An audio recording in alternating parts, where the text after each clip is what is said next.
Hi guys, Pat O'Brien from the Capital Crypto Law Center with a quick video on the infrastructure bill that was just signed by President Biden and its effects on cryptocurrency. Your immediate question may be, how does a bill that relates to infrastructure have an impact on cryptocurrency? Well, unfortunately, our political system is a little bit broken right now, and when the government is trying to pass these bills right now, they're only having a lot of success passing really large bills that touch on a lot of issues. The smaller bills that are a little bit more specialized are not having much success. What's the downside of that? Well, with these large bills, the drafting sometimes becomes problematic, and that's exactly what we had in this legislation. There are two key issues that people are concerned about with this legislation. The first is that all cryptocurrency brokers are required to issue what's known as a 1099-B, which is more simply a report on all cryptocurrency transactions on their platform. The second issue is that businesses and exchanges are required to report to the IRS when they receive over $10,000 in cryptocurrency. Let's start with the major problem that everyone's having with the legislation. And the first part is what it talks about brokers being required to report crypto transactions. Well, the question you got to be asking is, who are brokers? Well, what qualifies as a broker? That's the question everyone's asking, and unfortunately, we don't have a good answer to that.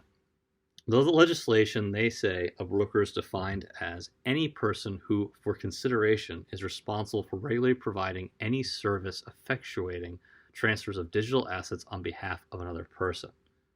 Okay, so clearly Binance, Gemini, Coinbase, they all fit into that rubric, but who else does it apply to? It's pretty reasonable to interpret the statute to include miners, stake pool operators, hardware and software providers as well. Why is this a problem? Well, it requires those entities to provide information that they've never previously been required to elicit from customers, and something that they've never had before. So it's something that's causing a lot of agita in the space. The good news is that it does appear they're trying to fix this. Senators Lummis and Wyden are proposing legislation to clarify the definition of broker to specifically say that people I just listed do not qualify.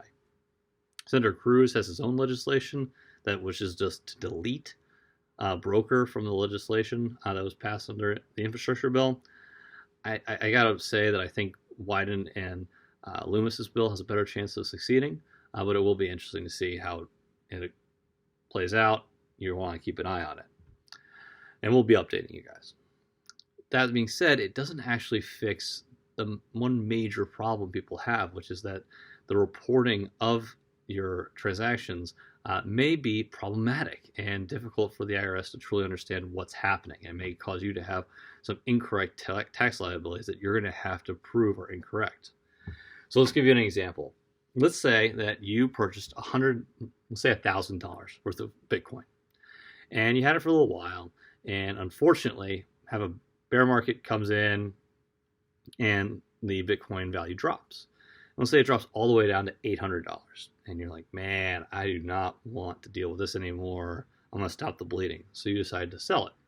Now, you had been a good secure person. You had taken your Bitcoin off of Binance and you put it in your cold wallet. Well, you decide, you know what, I'm going to use Coinbase for this transaction. So you take it from your cold wallet and you put it in Coinbase. Well, just as you're about to sell, you notice that, hey, there's a bit of a rally going. And that Bitcoin that you had, it actually goes up, and it goes up all the way just a little bit over $900. And you decide, I think I may hold on a little bit longer, but then boom, there's a little bit of a dip. And you say, you know what? Nope, I'm done. I am dropping this now. And you sell for $900.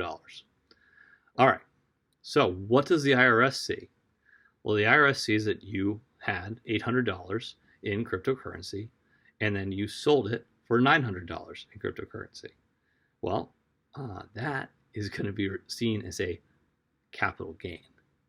So they're going to say, Mr. O'Brien, you owe us 10 to 37% of that gain because of the short-term capital gains on this. Well, what's the problem? Well, you didn't make $100. You lost $100 on this. And you're going to be required to show the tax man exactly what happened there. You're going to have to be able to play out the entire string, show the tail of the tape as to what occurred. So you're going to want to be really squared away on your taxes if you're dealing with cryptocurrency based on the fact that they're treating it as a property. So what are we telling our clients? What are we telling people? You want to be well ahead on your taxes this year if you're dealing with cryptocurrency. You're going to want to get that stuff done. This is not something you can get done the weekend before. I promise you, if you try to do it the weekend before April 15th, you are going to be in for a bad weekend. So we're going to want to be prepared on that. The other thing that is problematic is this reporting requirement whenever a transaction is over $10,000. People are obviously very concerned about that because a lot of people were attracted to cryptocurrency because of privacy concerns. They didn't want this type of government monitoring, and now the exact opposite is happening. They're having to report not just that the sale was made, but that they have to report names, addresses, social security numbers. It's a lot of information, which is exactly what people were fighting against. So, what's going to happen? Well, we're going to keep an eye on it, but right now, that's the lay of the land, so we're going to be prepared for that as well. That's going to be the battle going forward with the cryptocurrency space. There's going to be this internal tension of people who want privacy versus the reality that as cryptocurrency continues to get adopted by more and more and starts to reach mass adoption, unfortunately, anytime you have something that gets mass adopted and has that much currency involved in it, the government's going to want to regulate it, and the government's going to want to intrude in it. So that's going to be the tension going forward that we're going to have to keep an eye on.